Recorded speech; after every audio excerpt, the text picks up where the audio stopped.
नमस्कार साथियों। आइए हम सभी राजन सीरीज के डीएलएड के प्रथम सेमेस्टर के गणित के क्वेश्चन को देखते हैं। पिछले वाले वीडियो में हम प्रश्न संख्या 1 से लेकर 50 तक को हल कर लिए हैं। आइए इस वीडियो में हम प्रश्न संख्या 51 के क्वेश्चन को देखते हैं और इसके आगे क्वेश्चन को देखेंगे। ठीक, तो प्रश्न संख्या 51 का रहा है कि 24 80 का कितने प्रतिशत है। तो 24 80 का कितने प्रतिशत है, तो 24/80 गुणे 100। 20 चौक 80, 20 पाँचे 100, 4 छक 24, 6 पाँचे 30।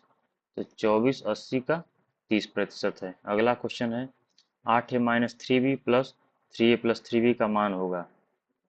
इसे हम जोड़ते हैं।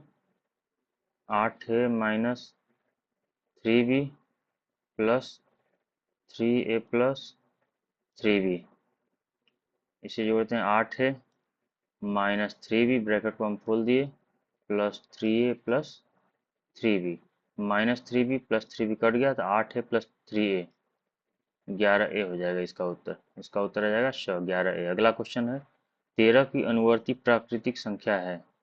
अनुवर्ती मतलब जस्ट अगली संख्या। तो 13 की अनुवर्ती क्या है, 14, मतलब 13 का क्या है, 14 है। अगला क्वेश्चन है प्रश्न संख्या 54, a प्लस बी गुणे a माइनस बी का मान होगा। तो आइए हम सभी, वैसे ये एक फार्मूले का सूत्र है, वो फार्मूला है ए स्क्वायर माइनस बी स्क्वायर, लेकिन अगर एक बार इसे गुणा करके थोड़ा हम लोग चेक कर लेते हैं। ए प्लस बी गुणे ए माइनस बी, तो हम क्या करेंगे, ए का गुणा करेंगे एक बार ए माइनस बी में, इसका प्लस इस वाले ब्रैकेट को हम खोले हैं, बी का गुणा करेंगे ए माइनस बी में। तो यहाँ पर हो जाएगा गुणा करेंगे तो A square minus A B plus A B minus B square, minus A B plus A B cut गया, आपका उत्तर आ गया A square minus B square. तो यही इसका उत्तर हो जाएगा A square minus B square. आइए अगले क्वेश्चन की तरफ बढ़ते हैं। प्रश्न संख्या 55। प्रश्न संख्या 55 का रहा है कि 25% को दशमलव में बदलने पर मान होगा। तो 25% है, इसको हम 25/100 लिख सकते हैं, 25 चौका 100, या फिर डायरेक्ट ये ना करके हम ऐसे कर सकते हैं और आसान है। 25 से बटा 100 है, एक के आगे 2 सुनना है तो हमें दशमलव लगाना है 2 अंक पर, तो 1 2, तो हम इसका उत्तर आएगा 0.25। ये उसका उत्तर जाएगा ब। अगला क्वेश्चन है किस संख्या में 5 का स्थानीय मान सबसे अधिक है। तो आइए हम सभी देख लेते हैं। इसमें 5 का स्थानीय मान है, ये 10 में, 100 में, 100 में 5 है, 5 सवांक है। ये है 1000 में 5 है, ये है 10 में 5 है, और ये है 100 में 5 है। तो यहाँ पूछ रहा है किस संख्या में 5 का स्थानीय मान सबसे अधिक है। तो ये आप सोचिए कि 1000 में 5 ज़्यादा है या 10 में 5 ज़्यादा है। 10 में 5 ज़्यादा है तो इसका उत्तर 100 आ जाएगा। अगला क्वेश्चन देखते हैं। दो संख्याओं का मौसम 35 और उनका लौसम 525 है। उनमें से एक संख्या 175 है, दूसरी संख्या। तो हम सभी को मालूम है कि पहली संख्या गुणते दूसरी संख्या बराबर लौसम गुणे मौसा। तो कह रहा है दो संख्याओं का मौसा 35 है, मौसा हम यहाँ लिख दिए 35, लौसम 525 है, 525 है। उनमें से एक संख्या 175, दूसरी संख्या, पहली संख्या 175 दिया है, दूसरी संख्या हमें ज्ञात करना है। ठीक, तो आइए हम सभी लोग देखते हैं। दूसरी संख्या बराबर हो जाएगा 525 गुणे 35/175। तो आइए हम इसे 5 से पहले काटते हैं। 5 3 15, 2 बचा 50 25, 35 बार में आ गया। इसे 5 से काटते हैं, 5 कम 5, 50 25, 105 बार में गया। ये 35 35 घट गया, इसका उत्तर आ गया 105। अगला क्वेश्चन है प्रश्न संख्या 58, ए माइनस कोष्टक में बी माइनस 2 ए को सरल करने पर प्राप्त होगा। तो ये माइनस है और कोष्टक में तो ये प्लस है, ये माइनस है, माइनस प्लस का गुणा होगा तो माइनस हो जाएगा। तो a माइनस बी और माइनस माइनस का गुणा होगा तो प्लस हो जाएगा, तो प्लस 2a। तो a प्लस 2a क्या हो जाएगा, 3a माइनस बी। तो जो उत्तर इसका ये 3a माइनस बी है, ऑप्शन अ सही है। अगला क्वेश्चन है, 4 का 3% है। 4 का 3, यहाँ पर कामा लगाना चाहिए, नहीं तो इससे पूरा प्रश्न ही बदल जाता है। 4 का 3% है, अब ये क्वेश्चन सही हुआ। अब इसे हम देखते हैं, 4 का 3% है मतलब 4 का 3 कितना प्रतिशत है, ठीक।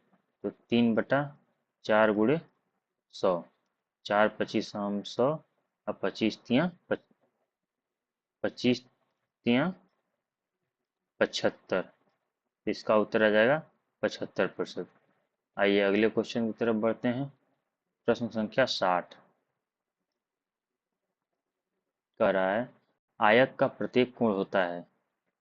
तो आयत का प्रत्येक कोण 90 डिग्री होता है। अगला क्वेश्चन है, प्रश्न संख्या 61, समांतर चतुर्भुज की सम्मुख भुजाएं होती हैं। तो समांतर पक्षों की चतुर्भुज की सम्मुख भुजाएं समांतर तथा समान होती हैं, ठीक। आइए अगले क्वेश्चन की तरफ बढ़ते हैं। प्रश्न संख्या 62 ये कह रहा है, किसी वृत्त का व्यास 4 सेंटीमीटर है तो त्रिज्या का मान होगा। त्रिज्या मतलब r और व्यास मतलब d। तो रेडियस और डायमीटर, तो रेडियस मतलब त्रिज्या, डायमीटर मतलब व्यास में रिलेशन होता है r/d/2। तो यहाँ पर मुझे डायमीटर मतलब व्यास दिया हुआ है जो कि 4 है, बटा 2 कर देंगे तो त्रिज्या हमारा 2 सेंटीमीटर आ जाएगा। अगला क्वेश्चन है, अर्धवृत्त में स्थित कोण का मान होता है। तो अर्धवृत्त में स्थित कोण का मान 90 डिग्री होता है। अगला क्वेश्चन है, त्रिभुज का क्षेत्रफल होता है। तो त्रिभुज का क्षेत्रफल होता है 1/2 आधार गुणे लंब। आइए प्रश्न संख्या 65 की तरफ बढ़ते हैं। प्रश्न संख्या 65 कह रहा है, किसी त्रिभुज की भुजाएं 6 सेंटीमीटर, 8 सेंटीमीटर तथा 10 सेंटीमीटर है, उसका क्षेत्रफल होगा, ठीक। तो इस त्रिभुज के दिए हुए साइड के माप से हमें ज्ञात है कि यह समकोण त्रिभुज है, ठीक।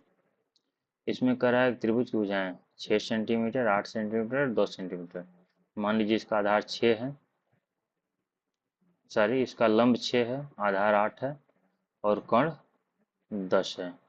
अब कह रहा है कि इसका क्षेत्रफल बताइए। तो अभी हम लोग पीछे भी देखें ऑप्शन, प्लस हम सभी को मालूम भी है कि त्रिभुज का क्षेत्रफल होता है एरिया बराबर half into base into height, ठीक। तो हाफ यहाँ पर बेस क्या है 8 सेंटीमीटर और हाइट क्या है 6 सेंटीमीटर। तो 2 चौका 8, 4 छक 24, इसका उत्तर 24 वर्ग सेंटीमीटर आ जाएगा। अगला क्वेश्चन है, प्रश्न संख्या 65, सॉरी प्रश्न संख्या 66 है। ये कह रहा है कि एक त्रिभुज का क्षेत्रफल क्या होगा जिसका आधार 10 सेंटीमीटर तथा ऊंचाई 6 सेंटीमीटर है। तो एक त्रिभुज के क्षेत्रफल आइए हम ज्ञात करते हैं। हमें मालूम है एरिया बराबर 1/2 इंटू बेस इंटू हाइट। तो यहाँ पर 1/2 बेस मतलब आधार, आधार कितना दिया है 10 सेंटीमीटर और एच हाइट मतलब ऊंचाई, ऊंचाई कितना दिया है 6 सेंटीमीटर। तो 2 3 6, 3 दाह में 30 सेंटीमीटर स्क्वायर इसका उत्तर हो जाएगा। 30 सेंटीमीटर स्क्वायर या 30 वर्ग सेंटीमीटर। अगला क्वेश्चन देखते हैं, एक समांतर चतुर्भुज का क्षेत्रफल 75 सेंटीमीटर है, उसकी ऊंचाई 7.5 सेंटीमीटर हो, तो उसका आधार सेंटीमीटर में होगा, ठीक। तो समांतर चतुर्भुज का क्षेत्रफल होता है, समांतर चतुर्भुज का क्षेत्रफल बराबर होता है आधार गुणे ऊंचाई। तो समांतर चतुर्भुज का क्षेत्रफल दिया है 75 सेंटीमीटर, यहाँ पर उसकी ऊंचाई दिया हुआ है, बेस मतलब आधार पूछ रहा है 7.5 5। ठीक, तो यहाँ 7.5 से हम 75 काटेंगे तो 10 बार में कट जाएगा, तो आपका बेस आ जाएगा कितना, 10 सेंटीमीटर। आइए अगले क्वेश्चन की तरफ बढ़ते हैं। प्रश्न संख्या 68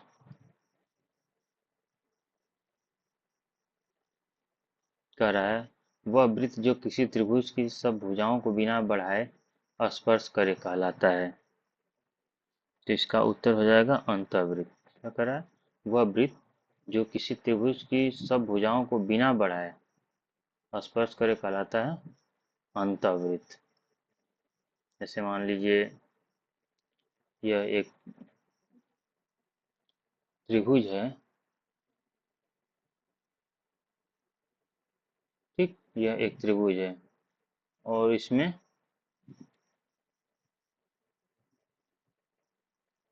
एक सर्किल बन रहा है। इसमें हम एक सर्किल बना रहे हैं। तो यहाँ पर ये फिगर देखिए, ये त्रिभुज है और इस त्रिभुज को बिना बढ़ाए यह सर्कल इसे टच कर रहा है। इसी को हम क्या कहते हैं, अंतःवृत्त। क्या कहते हैं, अंतःवृत्त। ठीक, अगला क्वेश्चन है, किसी संख्या में 6 का स्थानीय मान सबसे अधिक है। तो आइए इसमें हम देखते हैं। ये 6 एक बटा समय स्थान पे है, ये 6 एक बटा 1000वें स्थान पे है, ये 6 एक बटा 10वें स्थान पे है, ये 6 एक बटा 100वें स्थान पे है। तो इसका उत्तर 100 वाला सही हो जाएगा कि सबसे अधिक मान है 100 वाले का। अगला क्वेश्चन है, प्रश्न संख्या 70, 8365 में 3 का स्थानीय मान है। तो ये जोड़ लीजिए, इकाई, दहाई, सैकड़ा। तो 3 का स्थानीय मान 3 गुणे 100 बराबर 300। तो इसका उत्तर जाएगा ब। आइए अगले क्वेश्चन की तरफ बढ़ते हैं। प्रश्न संख्या 71 कह रहा है कि 90 डिग्री के कोण को कहते हैं। तो 90 डिग्री के कोण को समकोण कहते हैं। अगला क्वेश्चन है, वृत्त के किन्हीं दो बिंदुओं को मिलाने वाले रेखाखंड को कहते हैं। तो वृत्त के किन्हीं दो बिंदुओं के मिलाने वाले रेखाखंड को हम जीवा कहते हैं। क्या कहते हैं, जीवा कहते हैं। जैसे मान लीजिए ये कोई वृत्त है, ठीक, ये कोई वृत्त है यहाँ पे, और इसमें हम कोई एक रेखा खींचते हैं। तो यह वृत्त है। अब इसमें कोई हम एक लाइन खींचते हैं, तो सॉरी ये भी ले नहीं रहा है। ठीक है, आइए हम ये कोई लाइन खींचते हैं, ये लाइन ही को क्या कहते हैं, जीवा कहते हैं। ठीक, आइए अगले क्वेश्चन की तरफ। प्रश्न संख्या 73 अगला क्वेश्चन है, 15% का भिन्न रूप होगा। तो 15% है, जहाँ भी प्रतिशत है मतलब वो बटा, प्रतिशत को हटाएंगे तो बटा में 100 लिख सकते हैं। इसको काट देंगे, 5 3 15 और 5 20 100। इसका उत्तर आ जाएगा 3/20। ठीक, आइए अगले क्वेश्चन की तरफ बढ़ते हैं। प्रश्न संख्या 74 प्रश्न संख्या 74 कह रहा है कि 3/2 का गुणात्मक प्रतिलोम का मान है। तो 3/2 में गुणात्मक प्रतिलोम निकालना है तो हमें ऐसे संख्या से गुणा करना है कि दोनों का गुणा 1 हो जाए। तो आइए हम देखते हैं, 3/2 ऐसा कौन सा संख्या है जो कटने पर 1 कर दे। मतलब ऊपर अगर 2 रहे तो 2 काट देगा और नीचे अगर 3 रहे तो 3 काट देगा, तो दोनों कट कर 1 हो जाएगा। तो यही इसका 3/2 का गुणात्मक प्रतिलोम 2/3 है। आइए अगले क्वेश्चन की तरफ बढ़ते हैं। निम्नलिखित में बृहद कोण है। तो बृहद कोण आपका 305 डिग्री हो जाएगा। ठीक, आइए अगले क्वेश्चन की तरफ बढ़ते हैं। 5x प्लस 7x-3 का मान है। तो आइए इसे हल करते हैं। 5x प्लस, एक कोष्टक को खोलते हैं, तो 7x-3, तो 7 5 12x-3। ठीक, इसका उत्तर 100 हो जाएगा। अगला क्वेश्चन है, 2.4 इंटू 0.5 का मान है। तो आइए हम इसे गुणा कर लेते हैं।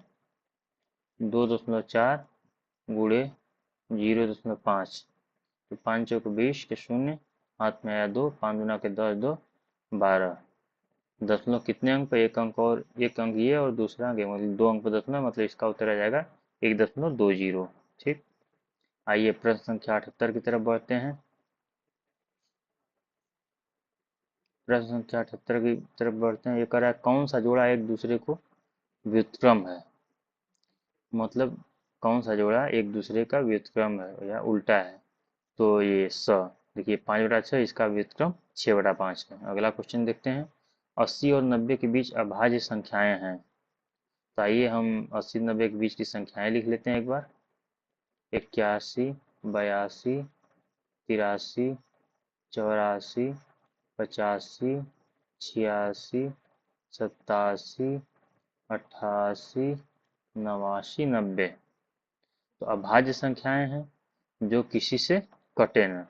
तो 81 कट जाएगा, 82 भी कट जाएगा, 83 नहीं कटेगा, 84 कट जाएगा, 85 कट जाएगा, 86 कट जाएगा, 87 नहीं कटेगा, 88 कट जाएगा, 89 89 भी नहीं कटेगा। ठीक। 90 90 तो है ही नहीं क्योंकि इसके बीच की संख्याएं हैं। तो यहाँ पर हम देख लेते हैं 83, 87, 89। ठीक। यहाँ पर दोस्तों ये 87 कट जाएगा, ये इसे आप लोग हटा लीजिएगा, ये 3 से कट जाएगा। ठीक। तो यहाँ पर 83 और 89 ऐसा संख्या है जो किसी से नहीं कटेगा। तो यही है हमारे 83 और 89 अभाज्य संख्या है। अगला क्वेश्चन है निम्नलिखित में से 5 से विभाज्य संख्या है। तो 5 से वही संख्या विभाज्य होती है जिसका यूनिट डिजिट या इकाई संख्या 5 हो। तो इन चारों ऑप्शन में इकाई संख्या इसी का 5 है, तो ऑप्शन 2 5 से कटेगा। आइए प्रश्न संख्या 81 की तरफ बढ़ते हैं। ये कह रहा है कि 8/9 धन -4/9 का मान होगा। तो आइए इसे हल करते हैं। 8/9 प्लस और माइनस का गुणा होगा तो माइनस हो जाएगा, 4/9। 9 का लॉसर ले लेंगे, 9 एकम 9, 1 आठे 8, 9 एकम 9, 1 चौका 4। यहाँ पर आ गया उत्तर 4/9। इसका उत्तर है 4/9। आइए अगला क्वेश्चन देखते हैं। निम्नलिखित में 9 का अपवर्त्य है। तो 9 का अपवर्त्य आपका हो जाएगा 9, 18, 27, 36, मतलब उसका गुणज होता है। अपवर्त का मतलब गुणज होता है। तो आपका 9, 18, 27, 36 हो जाएगा। अगला क्वेश्चन देखते हैं। 30 और 40 के बीच अभाज्य संख्याएं हैं। तो आइए हम 30 40 के बीच की संख्याएं लिख लेते हैं। 31, 32, 33, 34, 35, 36, 37, 38, 39। अब आइए देख लेते हैं इसमें से कौन कटेगा कौन नहीं कटेगा। तो 31 नहीं कटेगा, 32 कट जाएगा, 33 कट जाएगा, 34 कट जाएगा, 35 कट जाएगा, 36 कट जाएगा और 37 नहीं कटेगा। तो ये 31 और 37 ही दो अभाज्य संख्याएं हैं 30 और 40 के बीच। आइए अगले क्वेश्चन की तरफ बढ़ते हैं। प्रश्न संख्या 84। प्रश्न संख्या 84 कर रहा है कि प्रश्न संख्या 84 बोल रहा है तीन संख्याएं एक संबंधित दो संबंधित तीन के अनुपात में है। यदि उनका महत्तम समापवर्तक 12 है तो ये संख्याएं हैं। तो अगर मौसौ दिया होता है और संख्या रेशियो में होता है तो संख्याएं ज्ञात करने के लिए हम मौसौ गुणे उस रेशियो का गुणा कर देते हैं तो हमारी संख्याएं ज्ञात हो जाती है। जैसे कि पहली संख्या है 1, दूसरी संख्या 2 और तीसरी संख्या 3, मतलब इन तीनों संख्याएं 1 2 3 के रेशियो में है। और महत्तम समापवर्त है मतलब मौसा है 12, मतलब तीनों में से 12 कॉमन लिया गया है। तो हम गुणा करेंगे 1 गुणे 12, 2 गुणे 12 और 3 गुणे 12। यहाँ पर 12 हो जाएगा, यहाँ 24 हो जाएगा, यहाँ 36 हो जाएगा। तो आइए यहाँ पर देखते हैं, इसका उत्तर हो जाएगा ब। अगला क्वेश्चन है किसी कक्षा में 30 बच्चों में से 80% बच्चे उत्तीर्ण हैं तो कक्षा में कितने बच्चे अनुत्तीर्ण हैं। तो इसको हम या तो उत्तीर्ण बच्चों की संख्या निकाल कर 30 में से घटा दें, या फिर हमें मालूम है कि कुल प्रतिशत कितना होता है 100% होता है, जिसमें 80% बच्चे उत्तीर्ण हैं तो कितने प्रतिशत फेल हैं। तो 20% फेल हैं। तो 30 का 20% निकाल लें, तो दोनों तरफ से लगा सकते हैं। तो आइए हम पहले तरफ लगाते हैं कि उत्तीर्ण बच्चे कितने हैं 30 का 80%। तो 2 जीरो से 2 जीरो कट जाएगा, 8 लिखे 24। ये बच्चे क्या हैं उत्तीर्ण हैं। ठीक। अब टोटल बच्चे 30 हैं जिसमें से 24 उत्तीर्ण हैं। तो जो अनुत्तीर्ण हैं तो कक्षा हम कितने, अच्छा सॉरी, ये उत्तीर्ण पूछा ही है, तो हमारा उत्तर हो जाएगा 24। अगर यहीं कहीं अनुत्तीर्ण पूछता, फेल पूछता, तो हम 30 में से, कुल बच्चों में से 24 उत्तीर्ण बच्चों को हटा देते, हमारा उत्तर जाता है 6 बच्चे फेल हैं। ठीक। अगला क्वेश्चन है, 18% का भिन्न रूप होगा। तो प्रतिशत हटाने के बाद हम क्या बटा में करते हैं, 100 करते हैं। अब इसे हम गुणा कर दें, 2 50 हम 50, 2 9 18, 9/50। ठीक। आइए प्रश्न संख्या 87 देखते हैं। 87 कह रहा है, दो संख्याओं का मौसम पर 45 तथा लसअ पर 500, उनमें से एक संख्या 125 है, तो दूसरी संख्या क्या है। तो हमें मालूम है मौसम गुणे लसअ बराबर होता है पहली संख्या गुणे दूसरी संख्या। ठीक। तो मौसा है 45, लौसा है 500, पहली संख्या 125 है, और गुणे दूसरी संख्या मान लेते हैं x।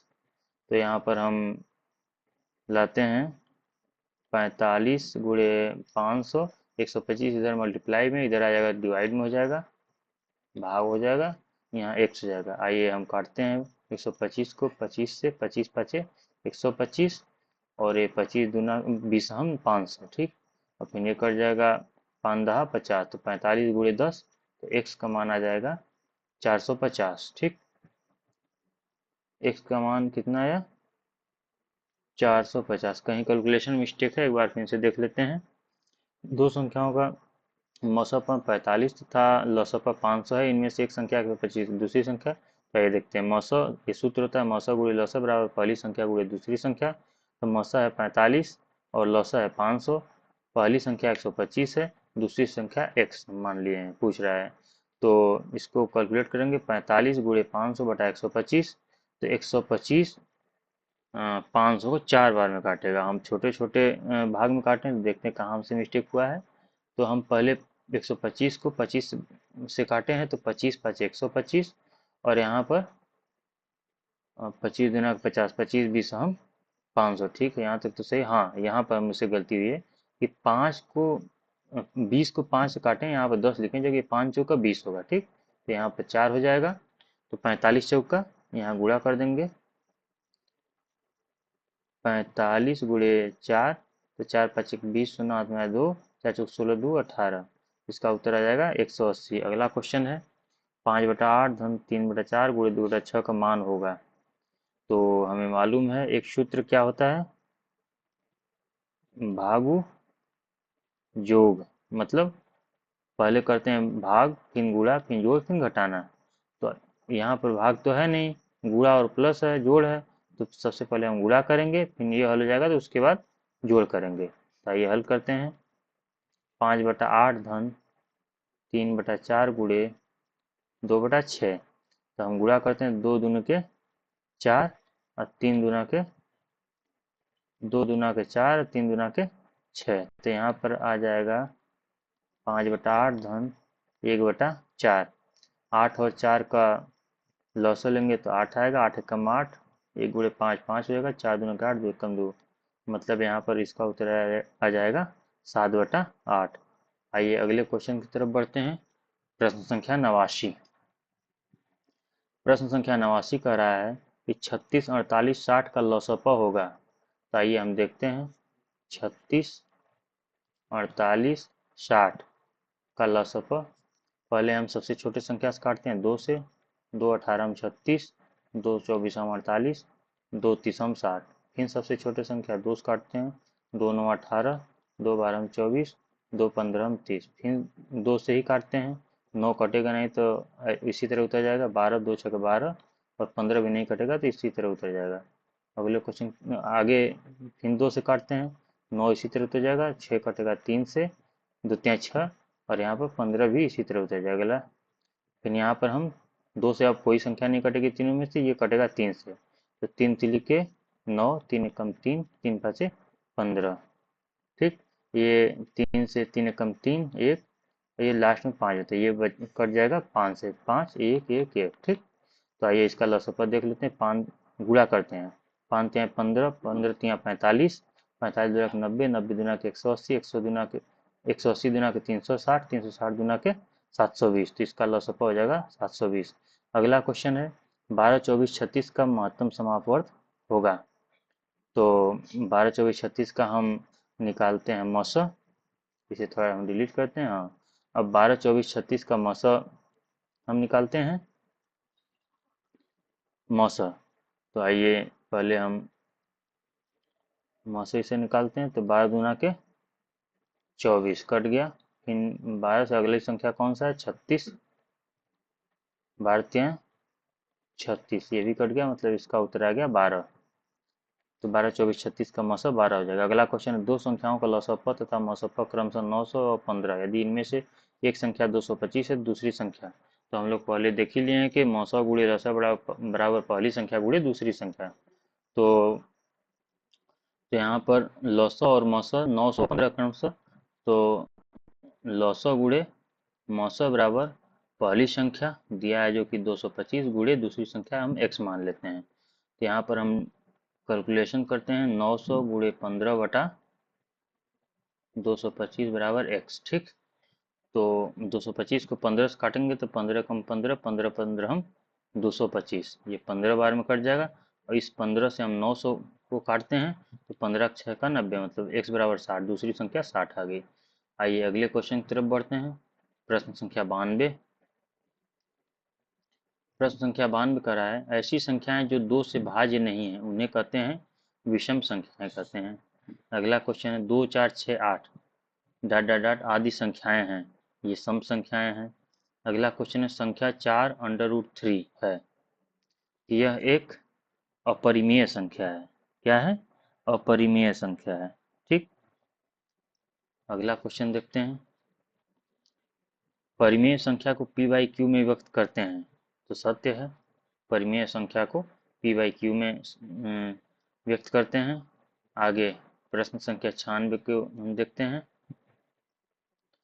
प्रश्न संख्या 96 दिया है मूल्यांकन से किन पक्षों से संबंधित सूचना प्राप्त होती है। तो इसका उत्तर पहले ऑप्शन देखते हैं। इसका परिमाणात्मक तो सही है, गुणात्मक ये भी सही, मतलब इसका ऑप्शन संख्या 100 से हो जाएगा, और तथा ब दोनों। अगला क्वेश्चन है 25 किलोग्राम शक्कर और 30 किलोग्राम गुड़ को किस बड़े से बड़े बांट द्वारा पूरा पूरा तौला जा सकता है। ठीक, तो आइए हम सभी देखते हैं इसे। यहाँ पर कह रहा है कि किस बड़े से बड़े बांट द्वारा पूरा पूरा तोला जा सकता है, मतलब वो जो बांट होगा या जो धारा होगा या जो वजन होगा वो कॉमन होगा, जो कि दोनों को किसी न किसी एक प्राकृतिक संख्या से काट दे। तो हम ऐसा कौन सा संख्या लें? तो इसे हम 25 और 30 का मौसा लेते हैं। तो 25 और 30 का मौसा हम ज्ञात करते हैं। तो 25 से कम 25 बचा 5, फिर 50 25, मतलब इसका मौसा 5 हो जाएगा।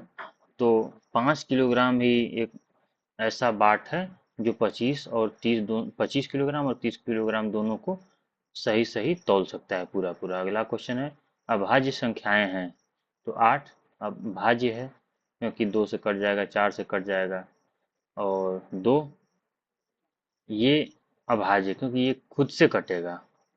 6 ये भी कट जाएगा, 2 और 3 से 9 ये भी कट जाएगा 3 से, तो इसलिए अभाज्य संख्या ब ऑप्शन है 2। तो इस वीडियो में हम 98 प्रश्न तक देखे, इसके आगे के प्रश्न को हम अगले वीडियो में लाएंगे। अगर आपको यह वीडियो अच्छा लगा हो तो आप इसे लाइक करिए, कमेंट करिए, अपने दोस्तों में शेयर करिए तथा सब्सक्राइब करिए, जिससे आपको हमारे वीडियो की लेटेस्ट अपडेट मिलती रहे। धन्यवाद।